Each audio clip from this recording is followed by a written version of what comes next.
Question. So, how many of you out there listening love to either make pizza, eat pizza, or buy pizza? Let's talk about it back in a minute.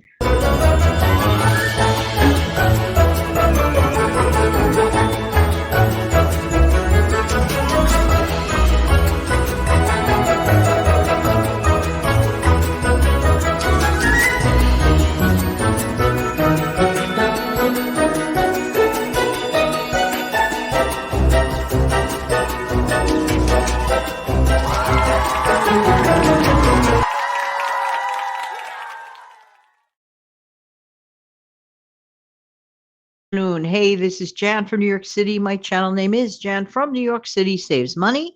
And I love helping people to keep some more of their own hard earned money, whether you like to buy pizza, create pizza, or eat pizza. Pizza is a very popular food in general in life. It could be dressed up, it could be dressed down, it could be made complicated, or it could be made simple.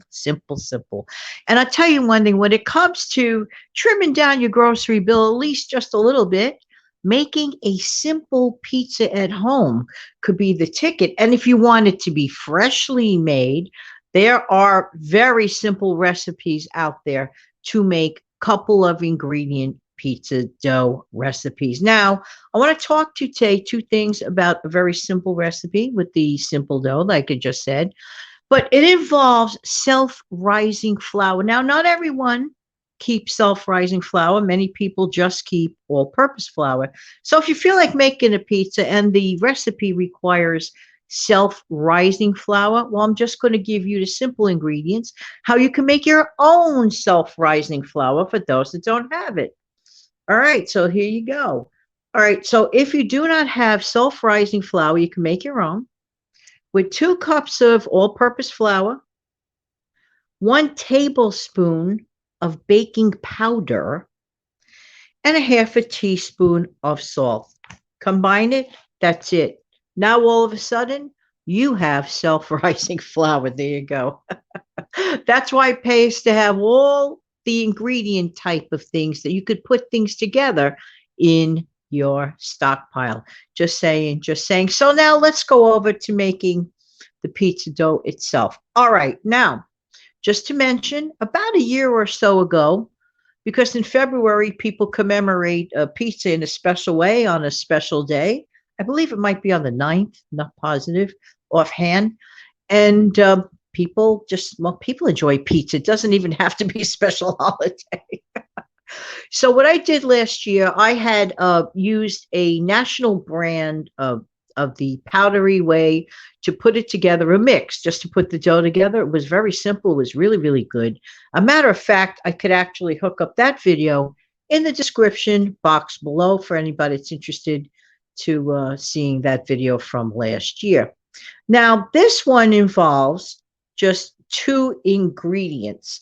Now, that's good because the less ingredients you need, the less ingredients you have to pay for, and the less ingredients you have to clean up after. It just stands to reason. Anytime you can work with low ingredient recipes, hey, that works for me. So if putting together a pizza dough with low ingredients works, it works. So here are the ingredients that you're going to need. And you're going to, first of all, preheat your oven to 400 degrees. And you're going to need just 1 cup of self-rising powder. 1 cup of self-rising powder. Okay. And 1 cup of non-fat Greek yogurt. Many people have these 2 ingredients. This doesn't sound like rocket science. It sounds like something that anyone, including yours truly, can put together. Talk about low ingredients. So in the meantime, you're preheating your oven, right? At the 400, okay.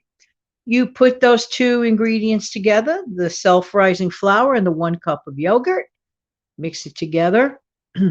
Then what you're going to do is, like, once it gets into, like, let's say like a ball, what you do with floured hands is you knead it for a minute or so.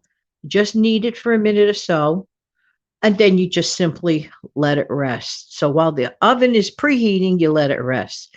Now here's a shortcut trick that I like to work with whenever I'm baking things. I like to take my regular baking tray. I take simple aluminum foil. I spray the bottom of the pan with nonstick.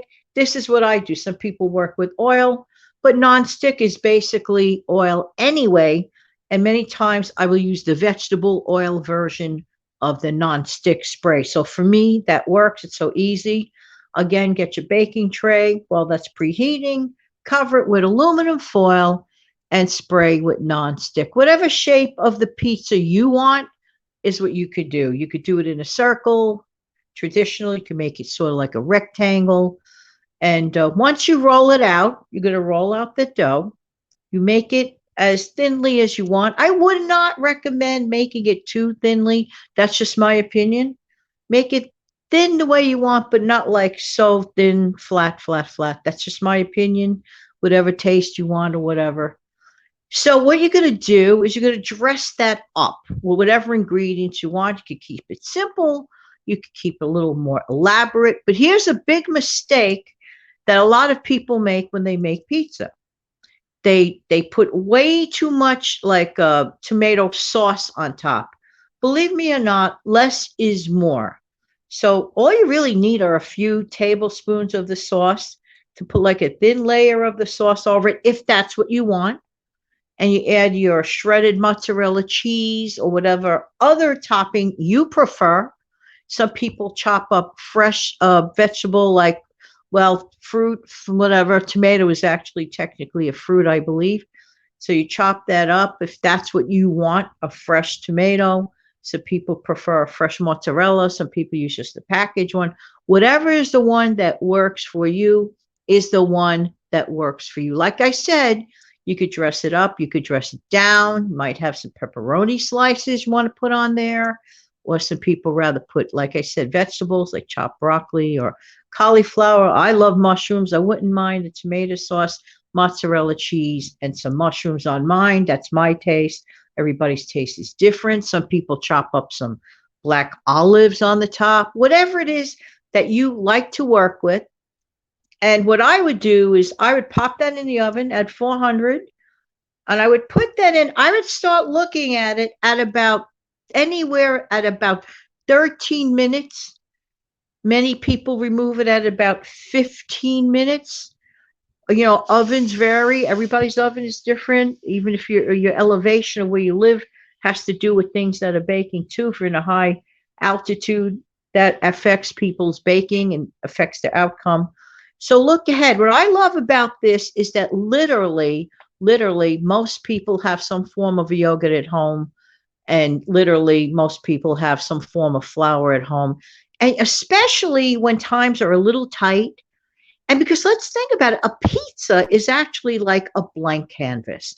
And you could suit it to your wants, your needs. Another trick, check the good old refrigerator. Maybe you might have some vegetables that are cooked that are laying around in your refrigerator. Remember refrigerator clean out day?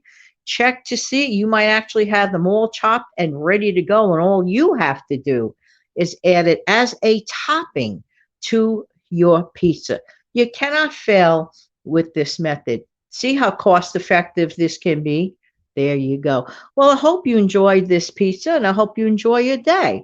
But there is one thing that I really would appreciate it if you did as soon as I find my request. Where is it? Where are you requesting video? Well, let me find that video clip.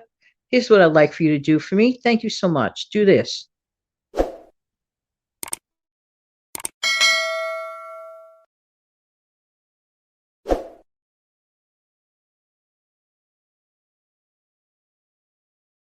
If you found any value in this video, I definitely would appreciate it if you smash down the like button. Don't forget to share this video if you think somebody else that you know may appreciate it. Have an amazing, fantastic day, and take good care of yourself and your lovely families. Take good care now. Bye-bye.